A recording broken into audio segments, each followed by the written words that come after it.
My name is Clay, and I'm here for transformation in your one-to-ones with what you may deem as a suspect for you. Okay, and so here is here's the scenario, and I'm gonna put it in a chat box for you so you can see it. All right, and so the scenario is this. So the scenario is you've been introduced to a professional who appears to be a promising prospect, or you've been reaching out on LinkedIn to connect with an individual that you may consider a potential prospect for your goals. My story begins with how I used to be overly transactional. In my early days as an entrepreneur, I was really overly transactional. Some things really needed to change. And well, nobody was going to change that for me, so I had to change it. In 2014, I began this new journey of being extremely intentional and essentially becoming, transforming from being so transactional to really creating buyers for myself in my interactions. Okay. I began meeting with anyone that would meet with me. And so with the goal in mind of just helping them. Anybody else do that? You just meet somebody, you're like, oh, I just want to be helpful, right? Yeah. Okay. So that was my mindset, and the mindset matters. That's a great place to start, right? And so it took me 2,500 one-to-ones before I even asked somebody for help.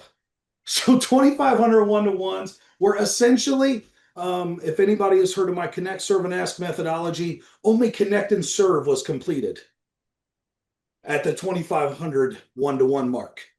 The next 500 one-to-ones, as I began to practice asking, that of course changed everything. And since then, I have successfully completed over 5,900 more. Now they're called connect, serve, and ask one-to-ones, not a basic traditional one-to-one style. And so I've definitely made mistakes along the way, but with self-discipline, but self-discipline is part of my journey, right? Buyers appreciate that, right? They don't really want to be sold to or overly sold to, right? And so today we're looking to create buyers from this process we're going to go through.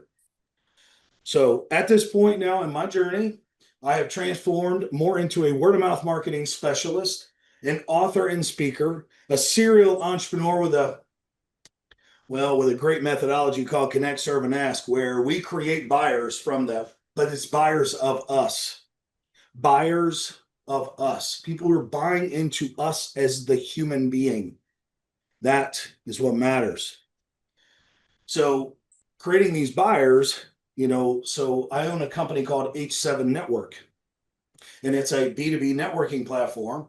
And, vetting our members are extremely important. So meeting with members before they join and things like that to ensure all that is going to work out well is extremely important.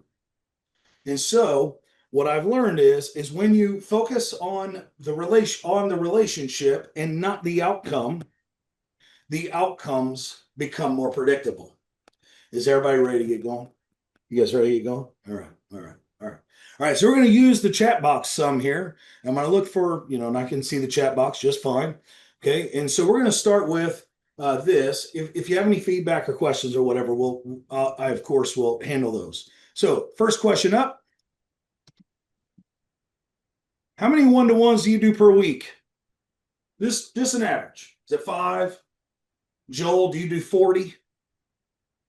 Oh, I would say I do 2 a day at least. Okay, good. Let's throw it in the chat box. Okay, good. I'm seeing good numbers there. 5, 6, 7, 3. Good. I haven't seen 30 yet or 10 or anything like that, but some people do that many. I will tell you that at the peak of doing my one-to-ones or my Connect, Serve, and Ask one-to-ones, I was doing between 31 and 33 a week. There is an absolute connection to when that began. At the beginning, 1 year after the pandemic had hit, we had members in like 7 states. Now we have members in 48 states in 22 countries. There is definitely a connection to how things are done, if that makes sense. And thank you for the clapping. All right, thank you guys. All right, here's the next question. Here's the next question. All right. How many of those one-to-ones are with what appears to be a promising prospect? And when I say promising prospect, guys, just to kind of clear this out, I'm not talking discovery call. I'm talking pre-discovery call.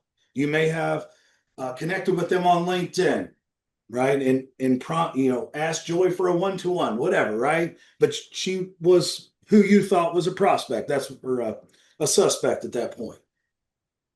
Okay, good. Okay.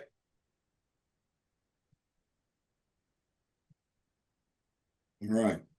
Less than one. All right. So today we're going to be, focusing in this area. So give me 1 second. Let's move the screen.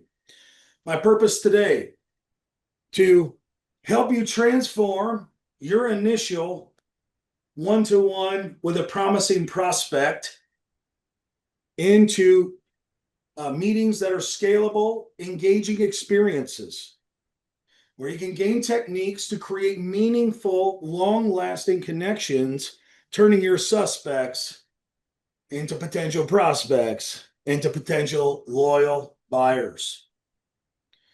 All right. Got this little thing here for the chat box here for you. Give me a sec. This is kind of the secret sauce of it, right? So how many of you have heard this statement? People remember how you made them feel more than what you said, or something like that, right? And so the idea behind what we're doing here is going to drive some level of emotion that's going on inside of that experience. And as we move through this process, hopefully you guys are able to gain some very great value. Okay. So reflect on this scenario. You're with somebody introduced to you to, somebody you asked for that is probably a prospect for you, an industry at the least, right? You said, hey, I'm looking for these kind of companies, and and then they say, okay, and that's a suspect for you, right? Or you're prospecting on LinkedIn and you're meeting with who you believe to be a suspect for you at that point. So with that being said, how many of you, let's do this question next. How many of you find yourselves in that moment I'm referring to more than once a week? Just put a Y or an N, please.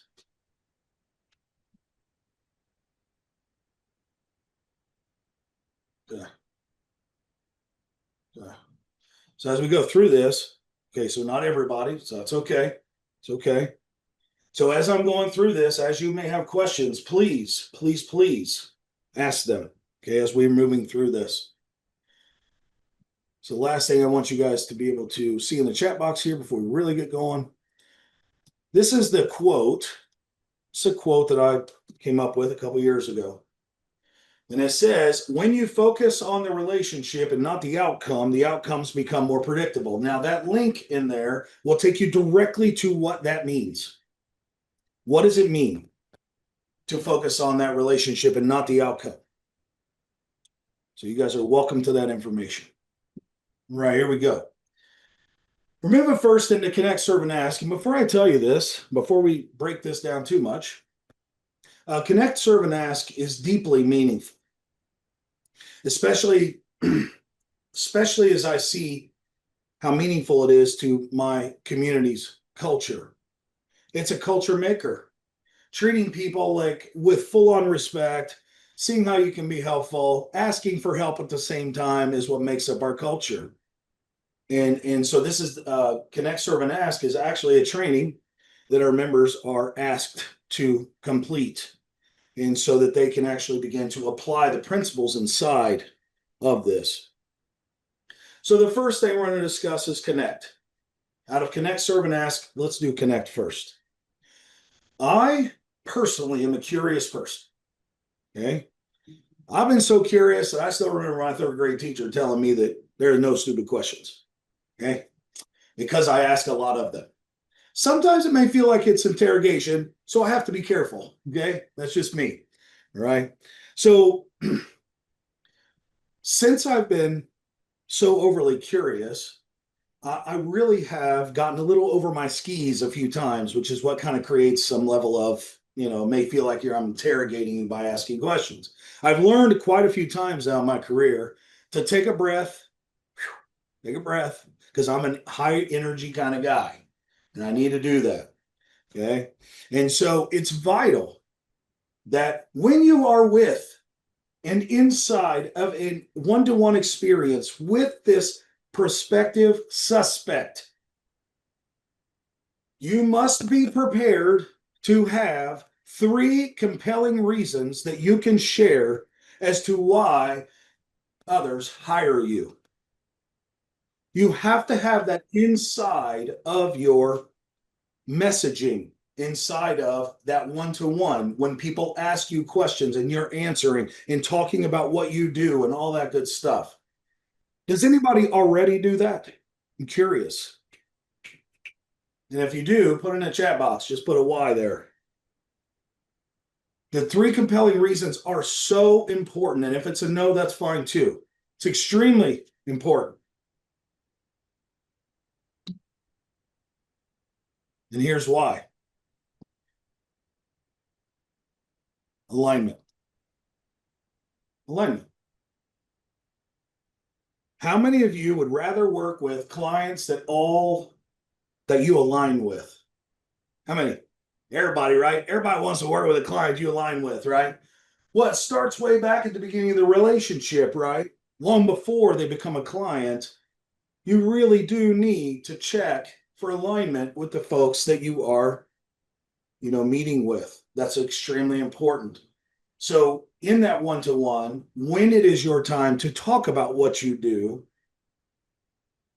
that connection piece of throwing in those three reasons why people hire you or work with you allows for that alignment to take hold. Does it? Do you align?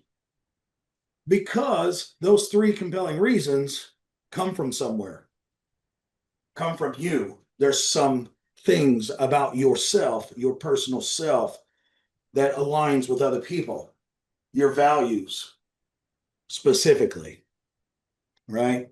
And so presenting these three compelling reasons why during a discovery call aligns your values differentiates your offerings, and it begins to open up the trust. As you are aligning, you'll notice there's opportunities for trust because that person is hearing more about you. They start to get more comfortable with you. Those kinds of things are going to happen. Let's talk about how we integrate them.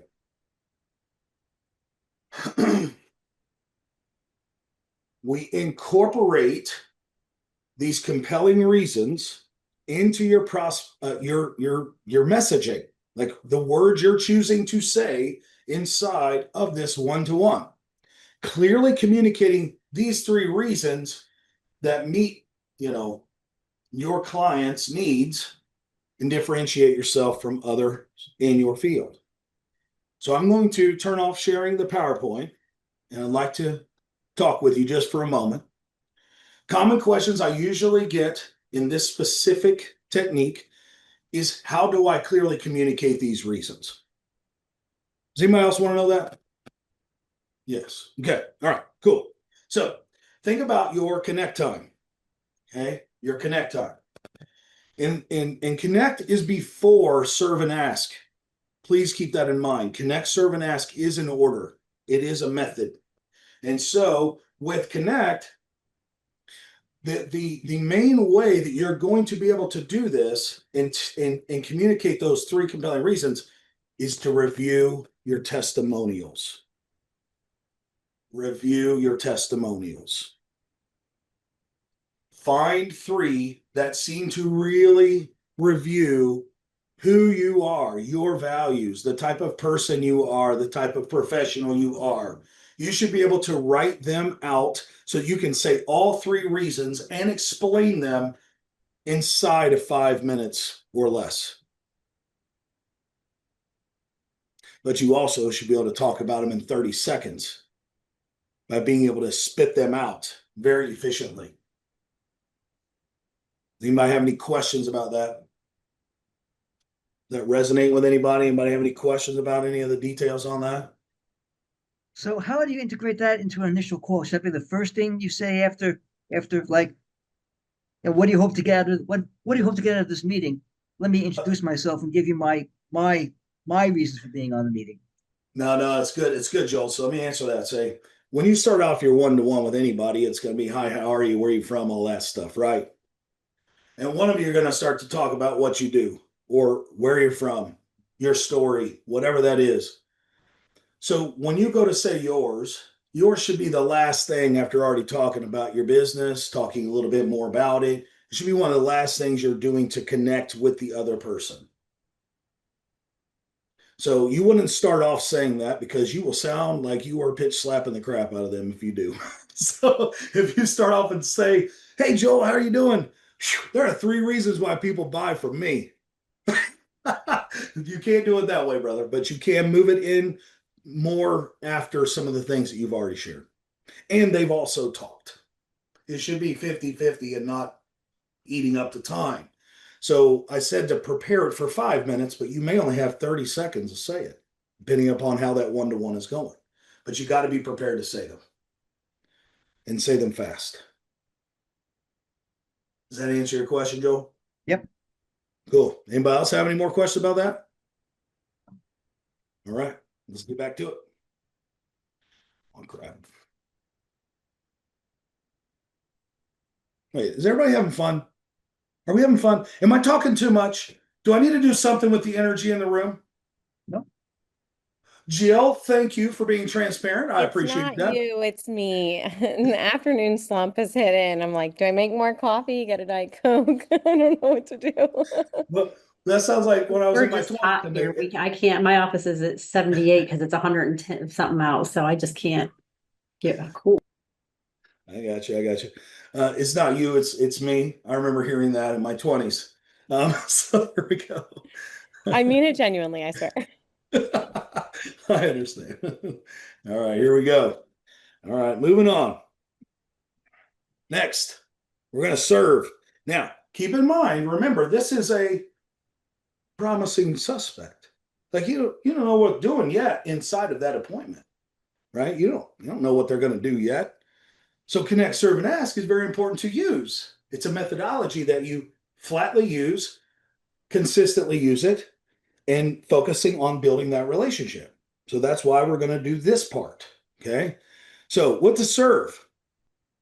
The idea around serving is you want to engage the prospects at their current or suspects, excuse me, at their current stage. Now, what I mean is meet them where they are. Okay. So you do have to pay very close attention and active listen and all these things. But it's important that the overall strategy for these few minutes is to ensure that you are engaging them. Okay. So let's do this. I'm going to put this in the chat box here for you. Now, keep in mind what we're referring to. This is the question next. Give me a couple ideas of how you're helping others in your one-to-ones now. Are you making introductions to this promising suspect? Are you already trying to help them with things that they may need help in their business? Are you even asking the question of how can I help you? I don't even know. So in the chat box there, put in there what you would say. How do you go into helping that other person that is a promising suspect that you have already asked for? Introductions, good. Okay, good, Joy. That's right. Okay. Joanne, good. Okay, Fred, see that? Okay, good, Jill. I like that. Like you're awake now. Appreciate that. Hearing their problems, right? Right. Okay. So legal questions, good. That's good, Joel. Why are you even interested in talking to me? Okay. Well, so I can't tell you what to do, right? But I would make a recommendation that maybe you start with, so how's business? How's it going? How's your business going or something to get the conversation going? Okay. So who else was selfish in their 20s? Anybody in here selfish in their 20s? Yeah. It take a while to get out of that, don't it? It takes a while. So check this out. When I was on my initial journey with Connect, Serve, and Ask and learning about it and paying very close attention to my one-to-ones, I picked up Serve along my way about 12, 1,300, 1,500 one-to-ones. I don't have the number in front of me, but it was a lot. Okay. And I've been doing them over a year and a half. This gentleman in Columbus, I was traveling back and forth all the time trying to develop the city of Columbus for H7. His name was John Altieri, and he changed my life forever in December of 2016. So how he did that was we're in a one-to-one, and halfway through, and I mean halfway through, he said, "How can I help you?" That was new. To be honest, it was so new that up until that point, I hadn't even experienced anything like it. And it really emotionally stuck with me. And every one-to-one I had been in, and all those hundreds and all that stuff and all that time I spent, everybody that I had met with at that moment, when we would try to help each other, it was always at the end. Anybody else experienced that? Out and doing one-to-ones and, asking, seeing how you can help typically ends up being at the end of the one-to-one. It's like a last-ditch effort, like, "Oh, we've been together for an hour. How can I help you, Dean?" And there's no time left. And so it just kind of gets pushed away. Anybody else experience that? Put a Y or a no in that chat box real quick. Y or in.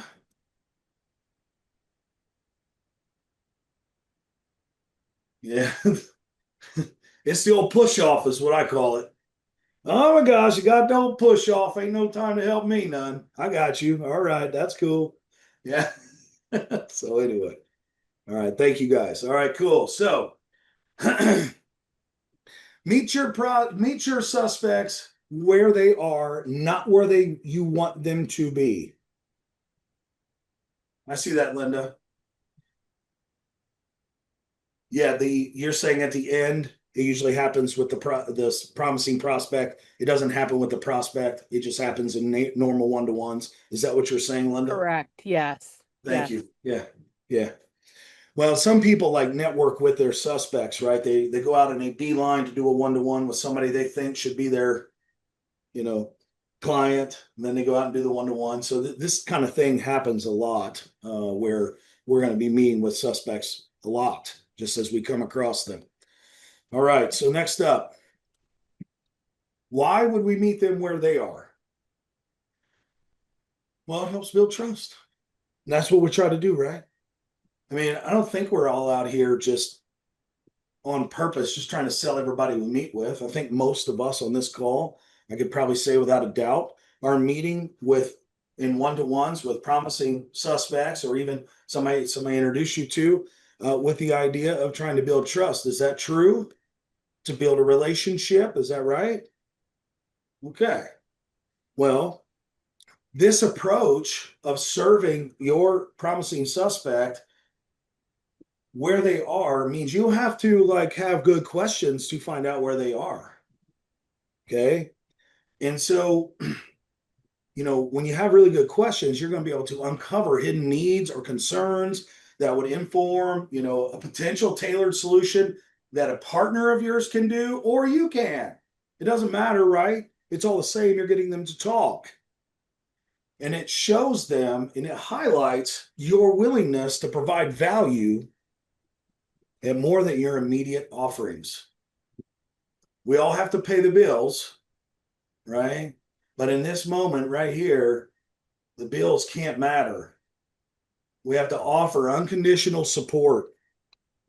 That's the deal. Like we can't Bottom line, say you can't be salesman. You have to resist the temptation to become a salesman. that's correct, Joel. That's Here's correct. my product. Here's my product. Please buy it. It's great. That's correct. That's right. You do have to practice restraint, right? And even when somebody does want to buy from you, you still got to practice some restraint. You can't all talk excited. You know what I mean? So anyway, so let me give you some questions that will just kind of support you in this journey. Here's one, just simply, how can I help you? How can I help you? Now, this should be halfway through this appointment, by the way. I don't know if you heard me say that, but I just wanted to double check that. When it comes down to this connect, serve, and ask, you should be spending 10 to 12, in a 30-minute or in an hour meeting. Let's just do an hour meeting. That should be a half an hour of connecting, 15 to 20 minutes of one person serving the other, and then the other person being able to ask for the last 10 minutes, the person that was serving. That is the actual methodology. And so, Hey Clay, I have a question. I have two yes, sir. questions. Yes, sir. And it just happened today. How do you help somebody that can't tell you what they want or that does everything? You run across these people, they do everything for everybody, and you can't nail it down and you can't come up with a recommendation because they can't be specific. So I will actually guide them to be more specific in some fashion or another, or attempt to. So if I were to say to you, John, who would you like to meet? And you did your full-on ask rambling, like many people do, I'm going to decipher that and say, hey, if I can help you, I just need to know exactly what it is or a type of industry, and I will show them, try to cultivate those answers. The other question I have is, how do you handle, Joel, I'll pick on you. I don't know you from anybody, but maybe I don't see Joel as the greatest guy. I've got a good recommendation for him, but I don't know that I want to put him in front of my best guy because I don't know. He's not the guy I'd want to put in front of him, if you know what I mean. And I don't mean to say bad things about people, but the question I'm trying to ask, and Joel, I'm picking on you. I don't know you from anybody, so please. No problem. But Joel can handle this fine. you get Joel my can- question? I think what you're asking is like you don't want to force a referral to somebody that you don't like. You may not actually connect with Joel very well, but Joel does something that could provide your suspect with some resource, right? And you're not ready to make that different. introduction. It's different. I want to recommend people that I'm proud to recommend, if you will. Maybe 100%. that's the wrong thing to say, but I'm going to say it. And, No, it's true. And what do I do with Joel if I'm not proud to recommend him to and I got a perfect person for him. Yeah, so that's correct, Dr. Arden. So John, you would never recommend somebody to introduce to a prospect, a suspect, a friend, a family friend, whatever, that you don't already have a relationship well enough established. You just can't do that. You can't throw a resource to your suspect, and the resource that you're trying to send in is not trustworthy yet. Like you're not there yet. So just don't do that and skip over and try to help them in other ways. Okay. Yeah. Thanks. Yeah. All right. So how do we do that? So a couple questions there. Common question we usually get with serve is, do I always have to make introductions? No. That's the answer. The answer is not, it's not always introductions.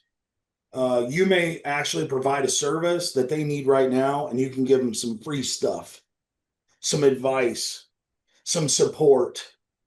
That's actually what helps the trust to begin to form, is you risking, I can do something and help you, and you follow through. That's the important thing to take away from that. So does that resonate with anyone? Like that you're not sure what to do, and does this give you some ways to do this now with help? Anybody have any questions about that? Is it basically, you kind of say like, what's your pain point, but you shouldn't really say pain point. And you don't want to say what's keeping you up at night, because that's kind of trite. So the question, Just say, what are some goals? Yeah, Joel, just ask him, what are some goals you have for your business? Okay. How's business doing? You're a super smart guy in a very big time niche, Joel. So you probably can answer any question that anybody else probably don't even know the answer to, because you're so good at what you do, right? And so hope that helps. You just got to ask questions to get them to open up. That's what your goal is. All right, we're almost done, guys, with my presentation. So hold on a second. All right, here we go. Next up is ask. All right, so this is where it gets a little tricky, guys. So we're gonna move on to the ask. So does anybody struggle with asking a suspect or new person to go do something else with you? Anybody have that issue? Well, typically asking for business. Of course, you can't say that. Yeah. Well, in this case, we're not asking for business yet. So does anybody have any You mean issues like there? asking to grab coffee or lunch as like a next step? Is that what you're implying? Yes. Anybody I have any only do it issues if with that? I know I said this in my chat, but like if the vibes are right, I'll do The, it. yeah, the vibes are right. I don't That's know. It's correct. like my gut will tell me like, is this a fit for, and not just for like, could they be my client, but could they refer me to my next client? And I think that's a lot of my one-to-ones. It's less, most of my leads have come from a one-to-one who referred me to the client, not, they were not my client. Gotcha. Gotcha. Gotcha. That's good though, Jill. It's actually correct. I use my gut too. I get it. I know exactly what you mean. It's hard to describe that though, if that makes sense. All right, back to it. Thank you. All right, here we go. Moving towards the end here. All right, so as we talk about this ask real quick, it took me a long time before I asked, so I just can relate to people that may struggle with just asking somebody to do anything at the end. I wasn't even sure what to ask them to do, if that makes sense. Okay, but I did learn, that it wasn't always just about them. I had to understand that so I could make better choices, understand why I'm asking, which was the trust earning stuff that we're going to talk about. So the idea is at the time that it's right, towards the end of the one-to-one, that you're now with this promising suspect, you have to ask them to do something if that's what you want to do, seems like they align, and you would want to ask them to do something else with you. So it's kind of like in sales, right? Schedule a meeting from a meeting. If you don't ask them to do something, you bury the trust earning opportunity. That's what I had to learn the hard way. Okay. So when you show this commitment to the relationship and their needs, and you're sharing your ask and you're trying to ask them to do something with you, it's extremely important that you just keep that connected. Keep it connected, meeting to meeting to meeting, scheduling that meeting at the end for the next meeting. Okay. Common questions I typically get with this is, how do I know who to invite? Now, Jill already jumped in and said she uses her gut, her hunch, whatever you want to say there. Does that resonate with anyone around okay, this feels right, right? That feels right. Okay, good. All right, good. So with that being said, in closing, if you did like what you heard today, when you sign in, everybody, which I'm sure Dean has maybe already put it in, but anyway, it's very important you sign in because you can learn more about the Connect, Serve, and Ask methodology inside of the email that you receive, and you'll also be able to connect with Dean. Next up is I'm going to introduce Dean. So Dean and I were introduced a few months back, probably about 4 or 5 months ago. We met our first time. It was a great experience, but the best part about Dean is his character, his ethics, the way he conducts his business, and the serious nature that he has around serving the fractional, which is a newer type of kind of profession. And it's coming on so fast and strong. I want to give it up to Dean. I want everybody to listen to what he has to say because he always has great things to say. So thank you, Dean. Thanks, You're Clay. Well, when you said it was great to meet Dean, but I was like, all right, what is he going to say? But Sorry it was about a good thing. Sometimes after but is anyway. But good to see everybody. I know some of you on the call, some of you are new to me. So very quickly, I've been doing B2B consulting with low middle market clients this is my 20th year doing consulting. I've survived all that time and learned a few things along the way, which are some of the things I'm going to share with you. I've been doing fractional work since 2011. And as Clay said, this sort of fractional model, the model of working with a client as a fractional has been around a while. But the definition of fractional is really maturing, and it has matured a lot in the last 2 or 3 years. I'm a 14-time fractional CRO, and I've learned a lot of things about what to do and what not to do in terms of growing your fractional business. So I know from the poll we did at the beginning, Some of you are current fractional, some of you are interested in fractional, some of you are consultants and service providers.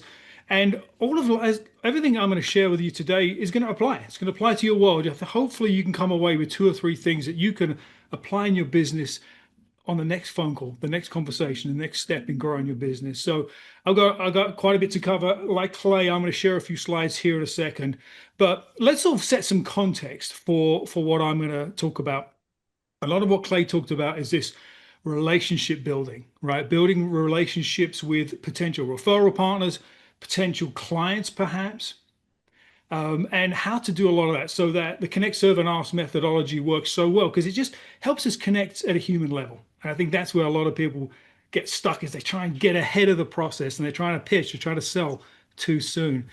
And we all know what it feels like to be sold to. Doesn't feel good, right?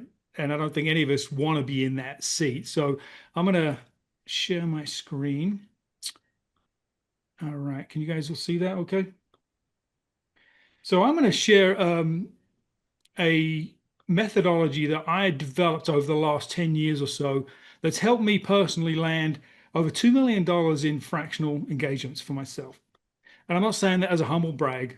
I'm just sharing it because the revenue is out there, guys. Fractional and advisory work and even consulting projects, they're lucrative opportunities when we can land them. And so many people in the chat said they need more leads. I've been there. I totally get it. This isn't about a lead. This isn't a lead generation webinar today, obviously. But if you leverage what Clay has shared about building relationships, those relationships will open doors, right? The whole goal of building these referral partners is to be able to get alignment and synergy to open doors for each other. Okay. So where I'm going to pick up with the fractional sales framework is now you've got an opportunity, you've got a prospect, you've got a lead that you want to talk to. And as soon as I say that, you probably got some emotion, right? Like, oh, I've got a lead, I've got a prospect, I've got some opportunity to create revenue. And that energy can show up in a lot of different ways when you have that first call with the prospects. But I want to break down a methodology, as I said, that works for me, and it's worked for many of my members. I also run a community for fractional executives and consultants called the Fractional Launchpad, and it's really designed to help people launch their fractional business and grow their fractional business in a consistent manner. As a fractional, you don't need 100 clients. The fractional model isn't infinitely scalable, right? Because they're hiring us to be in a particular role. 2, 3, 4 clients is all a fractional typically can handle. So it's about quality over quantity and really converting those quality opportunities. So that's where I'm going to pick up, is this sort of opportunity development and converting leads into prospects. Now, quick show of hands. Who considers themselves a professional salesperson on the call? Not a reluctant salesperson that's found themselves in that role, right? As when we became business owners, like, oh crap, I have to sell? Well, I just want to do my thing. So a few are professional sellers. So the rest of us, like when I say sales, you may get this image in your mind, right? And if that's the image you get when I say sales, I'm sorry. Because I think that there has been some negative connotations around this role of sales. And of course, the used car sales guy, high pressure, manipulating, what is it going to take me to get you into this car today? That is not what I'm talking about when I talk about sales. I'm talking more about this. Does that image show, like he's tucked into his pants, right, Chris? Does that image show a different energy, a different type of relationship, a wholly different conversation? That's what I'm talking about when we talk about sales and the fractional sales framework. I have a definition of sales. I'll drop it in the chat just for fun. And what sales is to me is simply a series of intentional conversations. That's it. Intentional conversations that are really designed to help connect and build trust with that person, really understand their genuine needs, even if we're not the person to solve the problem. It's okay. And then help that person make some informed decisions, which may be they don't choose us, which is also okay. Okay, so that's the framework I want you to think about. That's the frame of reference when we talk about selling and sales today and moving forward. I don't want the term sales to create this spike of adrenaline. It actually should be fun because you're just engaging with the people you're speaking with. So hopefully that helps give you a sense of sort of the perspective that I want you to carry as we go through this process. So what is the fractional sales framework? It's the guide book for having these intentional conversations. That's all it is. The step-by-step guide to having these intentional conversations. And there are 3 steps. I'm going to break them down for you. And as Clay said earlier, if you have questions, raise your hand, drop it in the chat. We'll go deep into this if we have any particular questions. So the first is discovery. And Clay talked about discovery a little bit, but I'm going to look at it from a different perspective. Discovery in terms of when you're sitting down with a prospective client, how do we handle that conversation? How do we show up? What are the expectations that we set? And if you want to drop in the chat or open your mic, what do you think the goal coming out of a discovery call should be? What do you think it should be? Do you think it's the opportunity to send a proposal? Joy said another meeting. Understanding, yep, exactly, John. Build trust, find the problem, yep. Knowing your client and the business at a deeper level, perfect. Clear next steps, excellent, Mark, yeah. Send a proposal, Jill said. We want to get to proposal, Jill. We really do, because we don't close business without getting a proposal in front of a prospect. But I would say that that isn't our primary goal from the discovery call. And it kind of came up in the chat. It's to simply get to the next step. Simply get to the next step. And it may be another discovery call, which is okay. Once we get through discovery, the next phase of the sales process, and I'm going to break each of these down here in a second, is what I call the suggested approach call. Sending proposals kill deals. That may sound counterintuitive, but sending proposals kill deals. I'll explain all about that here in a minute. So instead of sending proposals, we do what I call a suggested approach call, which is before we even write a proposal.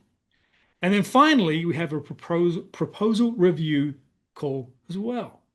Those are the 3 steps in the fractional sales framework, and they lead to closing, typically in my experience, 75% of your qualified opportunities. And you don't go into ghosting mode. You don't go into chase mode. You build relationships. Adam says, never send proposals. I'm with you, brother.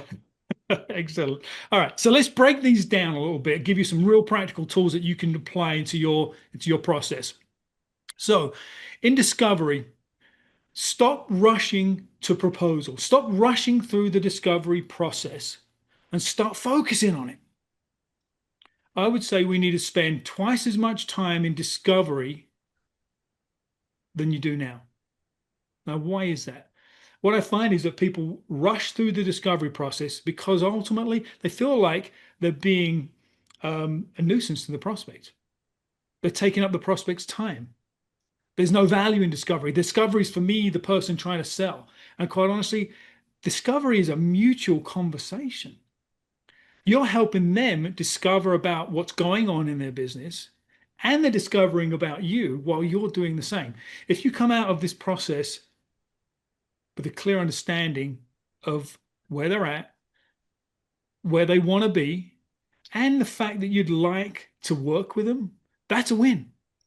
And they should do the same with you. So if you feel like you're having to rush through discovery, you probably don't value your own time enough, right? You're not taking up their time. You're not sucking up their bandwidth by spending time learning about their business. Okay. So we go from asking questions to leading this process. So our job isn't to pitch. When people say pitch, it always kind of gives me the cringe. I don't know if you guys like that term or not. I never say, don't say pitch. That's not good. That's not the image. That's not the relationship. It's a conversation around, is this a fit? So when you get to that point, so avoid the word pitch and think more about guiding the conversation and getting an understanding of where they're at. So let me break down the actual discovery process. It's at least 2 meetings. So when you get that introduction, that referral, and you set a first meeting with your prospect, the first is what I consider the introductory call, right? And the introductory call, there are 2 purposes, 2 things you want to come out of with that at the end of that intro call. The first is, have you defined some need? Do you understand generally what they need, and is there alignment around what you do? And secondly, have you established some credibility with them? Define need and establish credibility. Those are the two things that need to get done during the intro call to determine mutually, does it make sense to have another conversation? I think we try and go too deep too quickly in that first 30-minute call. That's not enough time to do complete discovery. So, Arden, what did you say? Potential won't schedule more calls if signals. Yeah, exactly. It'll be a natural next conversation, right? After doing the intro call, there's alignment, there's energy. We like each other. We think we can work together, even though that's not said. Kind of like Jill, right? That's that gut feel. Like, yeah, there's a connection here. This is a good person. It's a natural, easy next step to the actual discovery call. And of course, intro call and discovery call, those are our terms. I wouldn't say that to the client. I would simply say, let's hop on another call and dig deeper into this. That's it. And they always say yes if there's alignment. So that discovery call, two things you want to start with. And I'm not going to tell you how to ask questions to uncover the need around your specialty. You know how to do that. You know how to ask questions about the problems that you can solve. But I would say let's focus on understanding their current situation first. Oftentimes we jump into solution too quick. So during discovery, it's all about where are they at? And the impacts of where they're at, that's often missed. They can say that they've got a lot of turnover in their sales team. Okay. Don't try and understand why yet. Just understand that that's the fact, and then also understand what are the impacts on the organization for that turnover. That's their current state. They will be able to tell you all about it. That's what they're focused on. They want you to talk about solutions for solving that, but you don't quite yet. You're still asking questions. You're still in discovery. So current state is step one. Step two is future state. Where do they want to be in a given period of time? And what are the positive impacts of being there? So current state and future state are where you're going to spend most of your time in discovery. Because then what you're doing is you're creating this gap, this visual gap between those two states. That gap is the solution that you provide, assuming that you can provide that solution. But we don't talk about solution much. We still talk about current state and future state and the impacts of both. And why do you think it's important to talk about impacts versus just the problem? Because the problem is the impact. Yeah, they don't care about the problem. They care about the impact, right? Okay. And the impact is also a way for us to start to think in terms of value-based pricing and ROI. We're going to get into pricing here in a few minutes. But if you don't understand if this is $1 million problem or a $10 problem, it may have a lot of physical pain and anxiety to the business owner, which is important and that has to be weighed up. But if this is $1 million problem or $1 million outcome, it should affect how you price and how you position yourself as well. So we've got to get them talking about the impacts of that, because then also can have a ripple effect throughout the organization and it can open up more conversations. So current state, future state. Then the other part that we need to get clear on during discovery is need and urgency. Okay. The need is obviously what we just talked about, the solution that fills the gap between current state and future state. But without urgency, the likelihood of somebody buying now goes down dramatically. So when I say urgency, there has to be a reason for them to move forward, right? I sometimes use this analogy of like the misery index, right? How painful and costly is this problem to solve? If it's less than like 5 on a scale of 10, 1 to 10, there's not enough urgency probably for them to invest and move forward. If that misery index is 5 to 10, it's pretty high. They feel it. It's costing them money. It's costing them sleepless nights. It's costing them client reputation. There's a higher likelihood they'll move forward. We don't spend enough time understanding urgency. We typically spend time on need, which means talking about our stuff, our solution. So current state, future state, need, and urgency. Those are the 4 components that should guide your conversation during discovery. Does that make sense?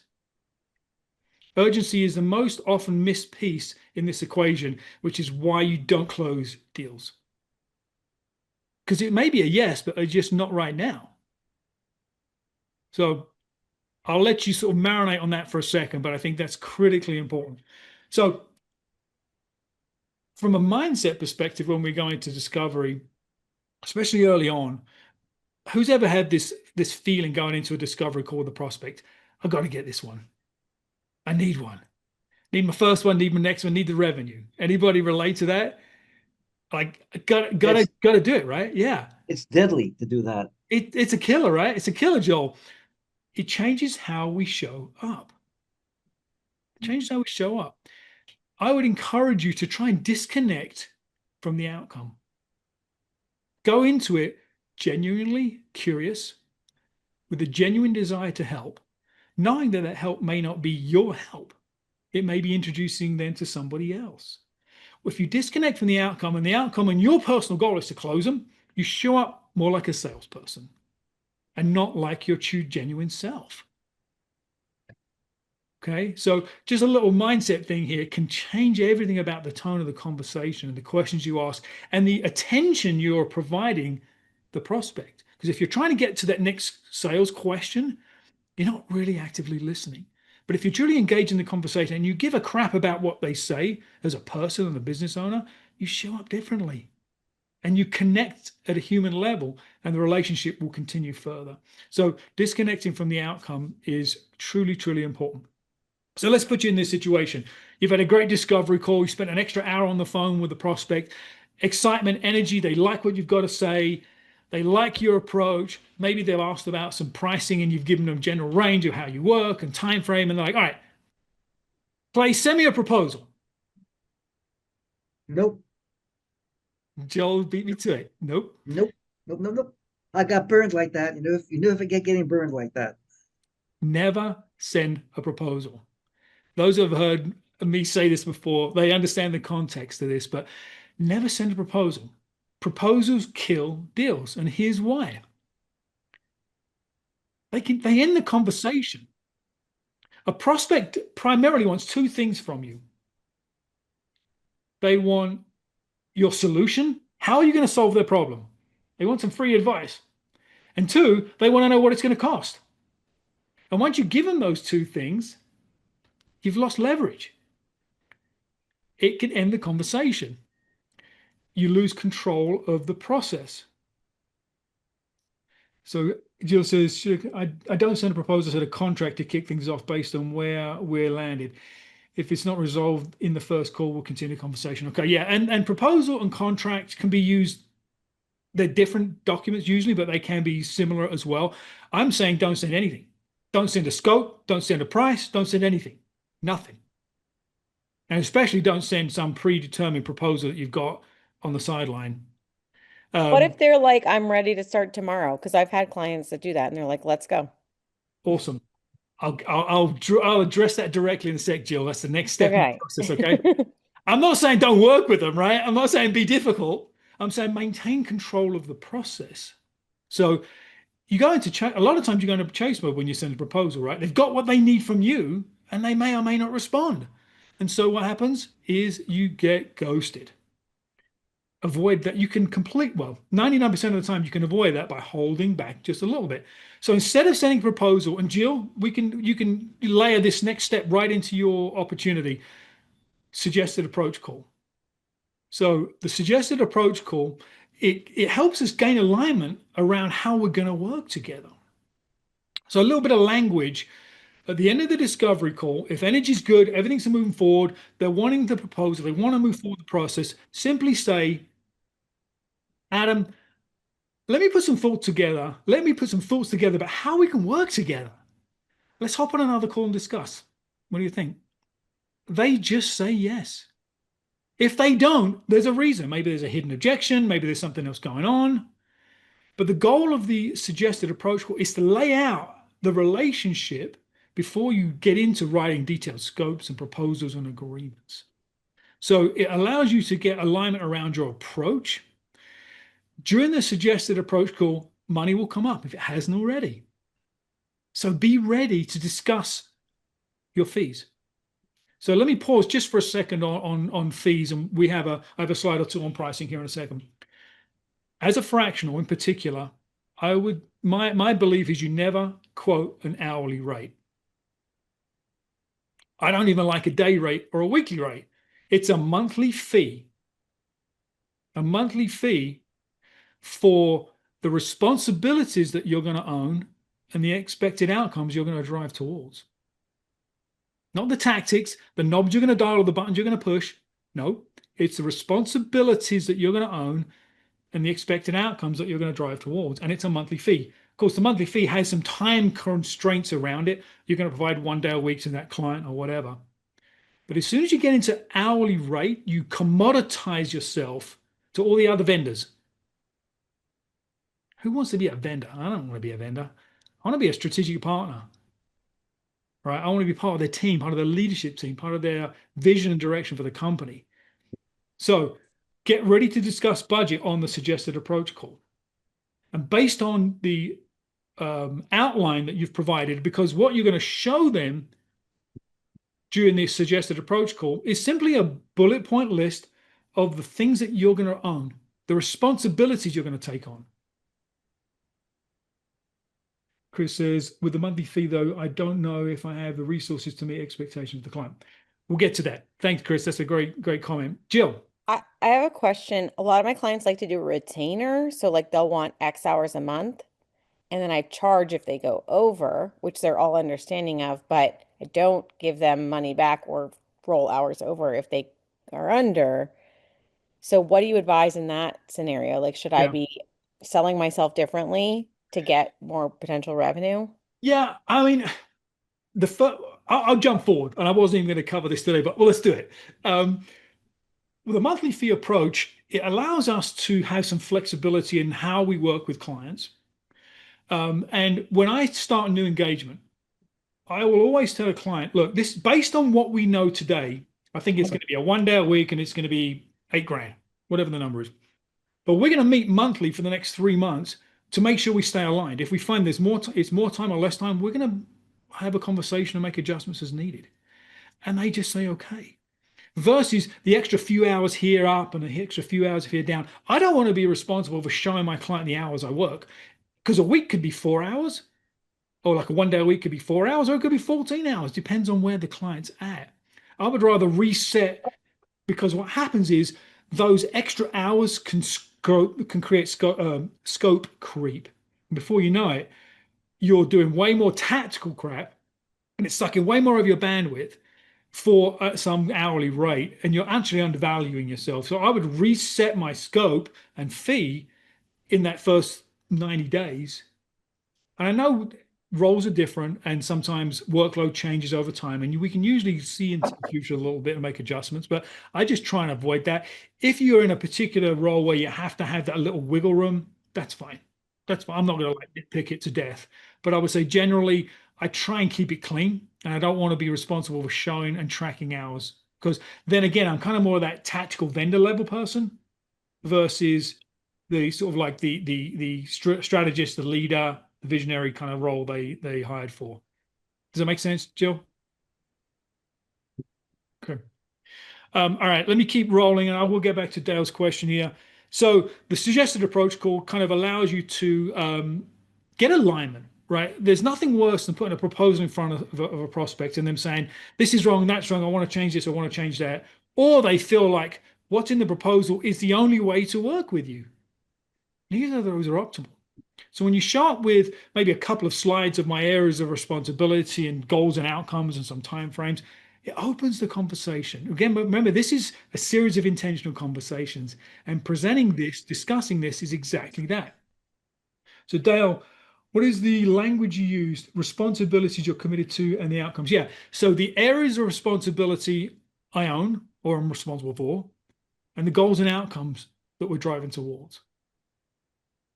That changes the feel versus I'm going to do 10 of these a week or execute on this this project. You're positioning yourself as a leader in the organization, and as a fractional versus a consultant. Consultant, usually we're on the outside of the organization. We're delivering on a project, but we're on the outside. We have a point of contact or two we work with, but we are on the outside of the organization. As a fractional, You're embedded in the organization. And that is a critical difference in our role. And as an embedded leader, that CEO and founder should look to you for leadership in that area of the business, not just executing on a project. There's a fundamental difference in how we position ourselves as a fractional versus a consultant. Both are great, neither are wrong, but they're different roles. Does that make sense?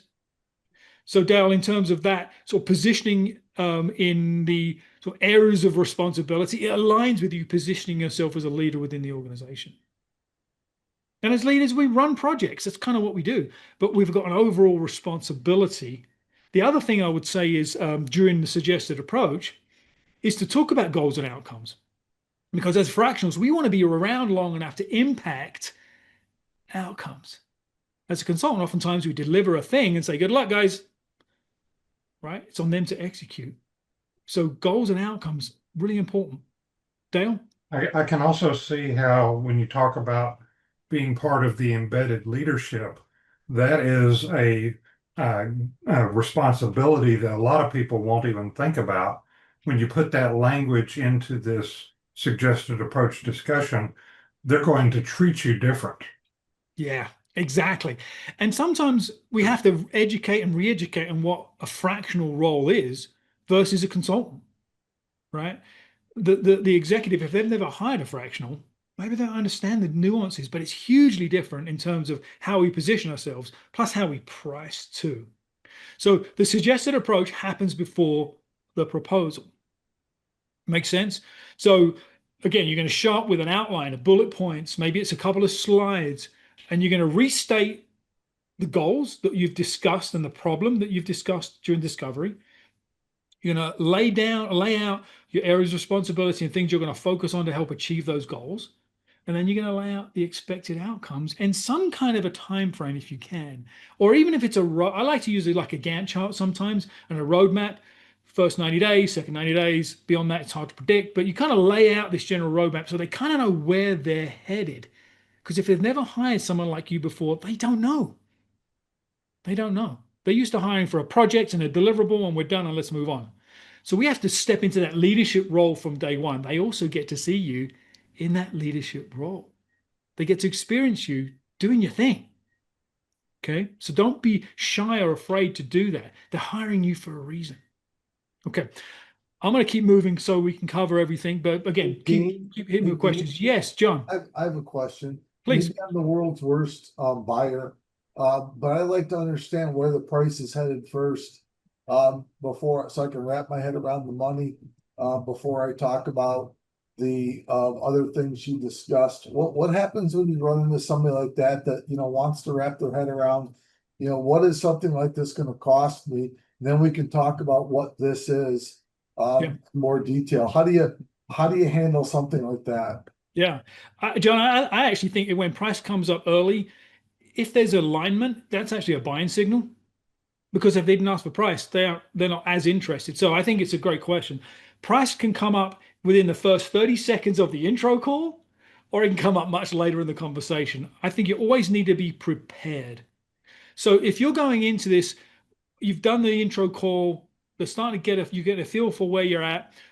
After a few of these, you've repped a few of these, you're going to know. Is this a 1 day a week kind of fractional engagement? If it is, be prepared for that. Be prepared for that. I will only give a range at this point.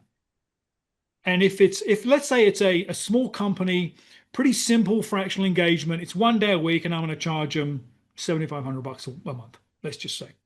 I would tell them, if this price question comes up early, we're still getting to know each other. We're still trying to figure out where this might land. Certainly, we don't know exactly what my role and responsibility will be. But based on what we've talked about so far, I'm thinking it's going to be in the $7,500 to $12,500 a month engagement. I'm going to hit on the low end is what I think it will be. And I'm going to add 50% or more to the upper end of the range. Gives me tons of wiggle room. Plus, it anchors to that higher number. If their knees buckle when they hear that, you'll know it. And you can get into that. You can dig into that and you can ask more questions around it. But if they're like, okay, that seems fair, then you just keep moving. You don't spend any more time on it. And that question will come back up again in suggested approach. And I would be, once again, prepared to talk about a range then. But I would say during suggested approach, I've got a really good feel for what I think we're going to do here. Based on the feedback of today, next step is let me put together a proposal with a more detailed scope of work and a price that you can actually budget on, a cost you can budget on. Let's hop on a call in a few days, set the meeting, and we'll go through the proposal. That's the next step, and you still haven't sent the proposal. So did that answer your question, John? Yeah, but I'm trying to figure out how you wouldn't frustrate the hell out of me because I want to get to the point and move on. And you're wanting to get to know me, and I'm wanting to make a deal and move forward, if you know what I mean. And maybe that's my Achilles heel. I don't know. Well, you know what? It's okay. I think you get to learn about your prospect that way. If they're impatient, if they want to move quickly, then you might have to adapt a little bit to that. Right. But know that there's risk involved in doing that too quickly. Okay. Right? Thank Yeah, you. it could be a decision-making style. Exactly. Yeah, guys, this is your business. Do whatever the heck you want, right? Throw a price out, get the contract signed really quickly, and hopefully it works. And it can, certainly it can. But just know that this intentional process is designed to increase the positive outcomes. And if I have to say to a more urgent buyer, look, I understand you want to get to the bottom line here. I do too. But I want to, hopefully we both want to win-win in this situation. And it just takes a little bit, one extra step in the process to make sure the outcomes are going to be better than maybe otherwise. If they're like, BS, let's freaking get to it. I don't want to work with that person anyway, honestly, guys, because that's the relationship they're going to have during the engagement. They're going to expect $1 million results in 2 weeks, and you're setting yourself up for failure. If they're not willing to have a conversation, slow down just a little bit, meet you, because you're trying to meet them where they're at, then it's probably a red flag. So, all right. But I appreciate that, John. Good questions. All right. So proposal review. Again, we still haven't sent the proposal. We're going to set a quick meeting. This can be literally a 20, 30-minute meeting. Doesn't have to be a long one. And you're going to go through the proposal on the call. You still haven't sent it. Nope, you're not going to send it. You're going to go through it on a Zoom call with them. Because now you're going to get into the detailed scope, answer any final questions, talk about the final cost, and then you're going to talk about some of the T's and C's of the agreement, expectations in terms of communication and your availability. As a fractional, you should not be available 24/7. If they're used to texting their executive team at midnight on a Sunday and getting responses, if you're okay with that, that's up to you. But I would set the expectation that no, that's not how a fractional operates. So there's a lot of pieces in the proposal that you want to go through to make sure there's alignment going forward. So you've got this sort of verbal agreement and alignment during the suggested approach. When you get to proposal, there's no surprises. They know what's going to be in there because you've already discussed it. That's why you close 75% or more when you get to this point, because it's just then the formal agreement that you're working through. Payment terms and all of that stuff. If they want to have you sign their NDA, that whatever's appropriate in your world. But this is just confirming prior conversations. Okay. And at that point, Jill, we can send the proposal, right? They've agreed. They're like, great, send it over. I'll get it signed, boom, boom, boom, and you're ready to go. Before you wrap up the proposal review meeting, you want to establish when they're going to get back to you with the proposal, sign the proposal, and schedule the kickoff meeting right then. Even before they've signed, schedule the kickoff meeting. And do it not too far out in the future, because that creates a little urgency for them to freaking sign and get it back to you. It doesn't end up on the bottom of the list. Schedule the meeting and make sure that kickoff meeting includes the rest of the leadership team. Now their credibility is at stake. They've got this meeting on the calendar. They've got to get the proposal signed and move you forward, get you into their accounting system, all the things you need to do. And I'm a big believer in they pay up front. They pay up front. Ideally, you've received payment before the kickoff meeting. Sometimes timing doesn't work that way, but you don't go too far into the engagement without getting paid. Bill at the beginning of the month, due upon receipt, depends on their check run cycle. You're always ahead.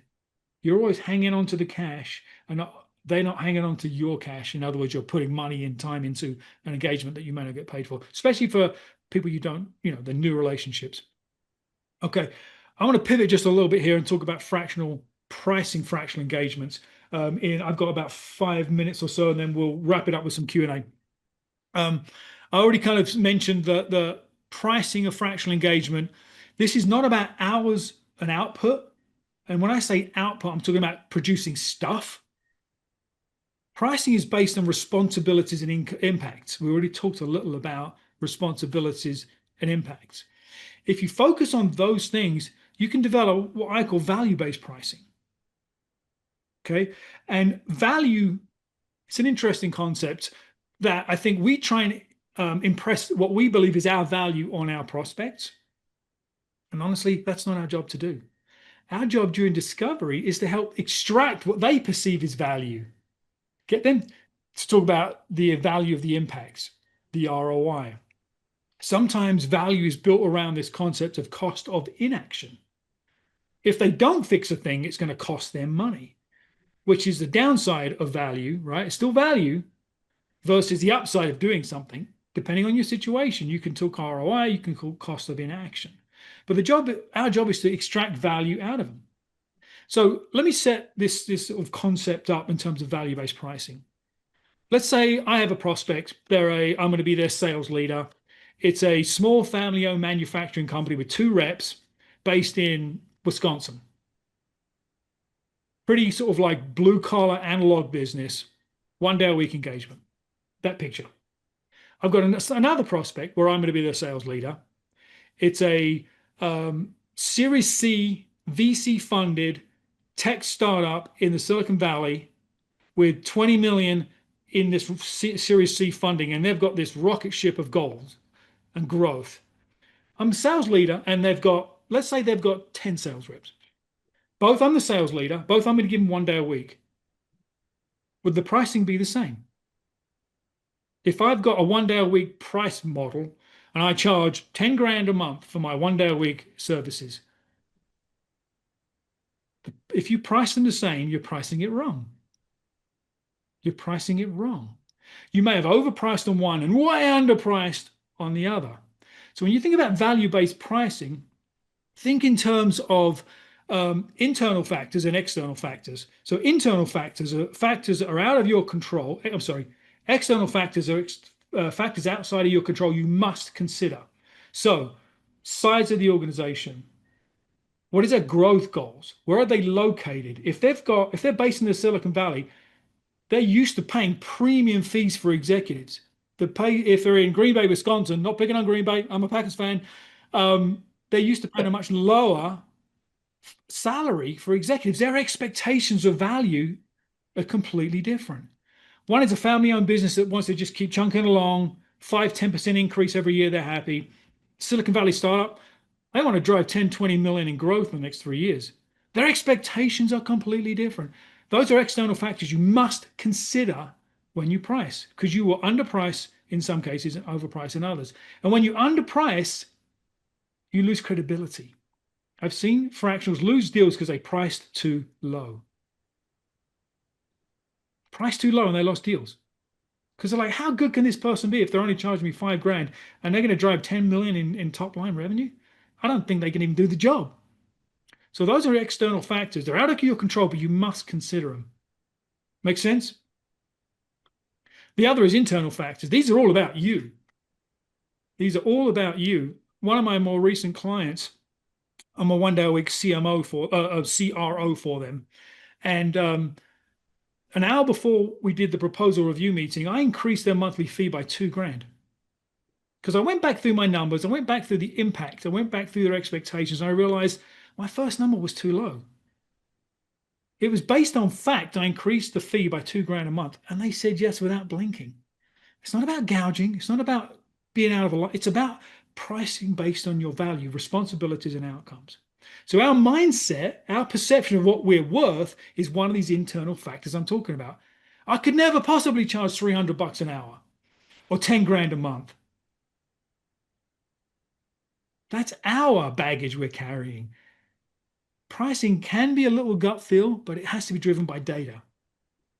Okay, I'm going to pause. Well, let me hit these last few bullets, and I'm going to hand it back to Clay. We'll open it up for Q&A. What wins deals? Conversations that build trust. This is an intentional conversation process, right? Use a strategy first approach. Don't sell tactics. Don't sell pushing buttons.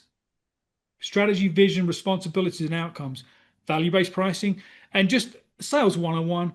Follow up, follow up, follow up, follow up, follow up. Don't get to this point and let it go because you expect them to get back to you. At the end of the proposal review meeting, they've agreed to get back to you in a certain time. They've agreed to set that first kickoff meeting. Stay connected with them. Don't say following up. Say, we talked about X. Where are we at, right? But sometimes we have to just move the ball down the field. So don't feel like following up is a nuisance. Following up is our professional responsibility. Okay. I know I moved through that last stuff really quickly, but hopefully from a pricing perspective, please take away internal, external factors, right? No engagement should just be off the shelf. It always should be, yeah, don't say following up, right? Exactly, Fred. Pricing should always be based on the situation and the impacts that you're going to deliver.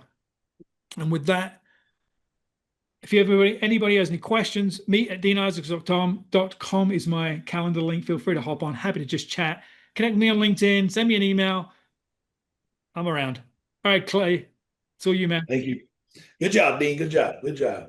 All right, guys. All right. So when you sign in, it is important you sign in because you'll collect our contact information. If you want to meet with Dean or I, you can schedule with us. You can connect with us on LinkedIn there. You can learn more about Connect, Serve, and Ask. You can, whatever, you can learn a little bit more about Dean and I. So please do sign in. So we're going to spend these last few minutes just on some questions, some comment, some questions that you guys may have for either of us. Does anybody have a question right now that they are ready to ask? I have a question on the ask part of Clay. What do you do with the person that you say, okay, how can I help you? And they say, I'm good. Well, if Give you nothing and you keep probing, but they give you nothing. Do you just move on? Well, I've only had that happen to me 8 times where they won't let me help them. So it really does have something to do with they're going to open up if they feel like they can trust you enough to do that. So as long as you're active listening, you're probably going to have better questions for them anyway, John. It's probably going to turn into, oh, you've been doing this. How's that going? Right. So like just casual conversation and active listening should be able to be enough for that to turn over for you to be able to support them in some way. Sometimes you have to make a suggestion. Would meeting another fractional CFO or whatever it is be helpful? Yeah. Just make a suggestion. Be empathetic to where they're at in their life and their business cycle. And like, where did you need help when you were there? Yeah. Thank you, Dean, for helping there. Appreciate that. Joe? So I'm still looking for the break the ice question. No, I've looked at his LinkedIn profile, looked at his website, he's looked at my LinkedIn profile. So we both pretty much know who we are and where we're coming from. And we have the initial conversation of 30 seconds of hi, blah, blah, blah, blah. Hey, you went to this school, I went to that school, isn't it interesting, blah, blah, blah. Great. So now you got to start the actual conversation. And what is a good sentence to use? How's business? What's getting in your way? What's bothering you? That is the one. Once you do that, everything tends to flow. But to get that first damn phrase, that's the issue. All right. So now, Dean, do you want to answer that or you want me to? I think we can both do it. I think we've probably got our own ideas around this. Okay. So when you're initially with that promising suspect on this side, I'm going to ask them where they're from, where you live, where are you at now? The way I really conduct it is I'll say, you know what, Joel, why don't you go ahead and start? Tell me more about what you do and how you do it. Right. That's going to be kind of my icebreaker in the connection time. When it's my turn, and I do try to manage this part of the process to the best of my ability. When I'm done talking, I will come back and say, so Joel, who would you like to meet? How can I help you? That's typically the second question. But Dean may have something. Yeah. If it's early on in the conversation, you've been through the initial 30-second pitch, I'll just say something like, what are you having fun working on these days? Yeah, that's cool. Because that could be anything. It could be I don't know, building a pond in my backyard, or we're taking the kids, or we're working on this in the business. Because then you learn a little about them and what they're engaged with and where their passions are. What are you having fun working on these days can open up a whole stream of conversations. I don't ask things about like where are you stuck because I haven't built that rapport and relationship and trust Yep. yet. So it's the fun That's the stuff. issue is you can't be too pushy because you don't know who the hell guy is really. Yeah. So what are you having fun working on, or how the heck did you get into this business anyway, Joel? You know, something like that. They'll tell you their story, and it'll open up stuff to talk about. Okay. Joel, I also have this little technique inside of Connect that I share that's be relatable. So Yep. when you're asking a question, open-ended question, and then it's your turn, you probably should answer the same question, right? In at least the same way. And I promise you, not everybody does. Okay. So that alone is being relatable is extremely important. So you. Joanne in the chat, she says, do you use any AI in your search or jobs? If so, how? I use AI way too much every day, all the time. Yeah, I use AI for a lot of different reasons, and I use different tools for different things. And Clay, you can hop in here too. You know, ChatGPT is great for just general content creation. I actually prefer Claude.ai. It's a generative AI, much like ChatGPT. I just like the output better. And I pretty much replaced all my Google search and research with a tool called Perplexity. That's very, very good. I use it myself. It's amazing. It is truly amazing. And it shows you relevant content and cites the sources of the data so you can dig deeper versus, you know, Google showing you stuff that people paid them to show you, right?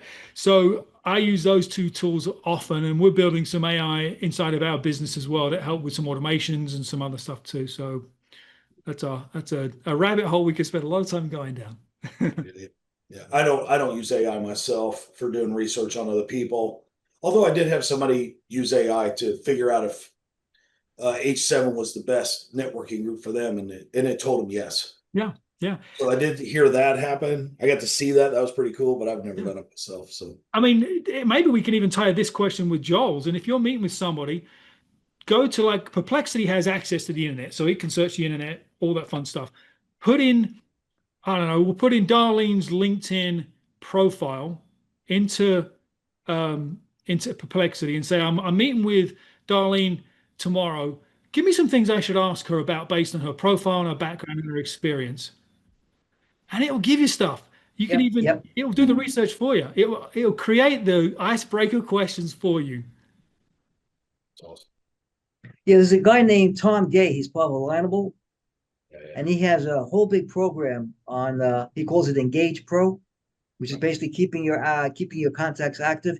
He just added another module called Connect IQ, and you toss the person's LinkedIn profile into Connect IQ and his Alignable profile, and it'll spit out personality analysis, questions to ask, and what rocks the guy's boat. So you have your discussion points right up front. Yeah, it's pretty cool tools. Well, guys, we are right at the end of our session. Clay, you want to wrap us up? Yeah. Thanks everybody for that's still on. Thank you guys for sticking with us to the end. Hope you got tons of value. Hopefully we get to connect. Hopefully, you know, it was valuable. So thanks everybody for being here. Thank you, Dean. You did a good job. So a great job. So we want to respect your time. So thanks everybody. Have a great day. And please fill out that form just in case. And so if you need to talk to either one of us, you should be able to fill that out in the form, and then one of us will reach out to you. So, or both. Thanks everybody. Have a great day.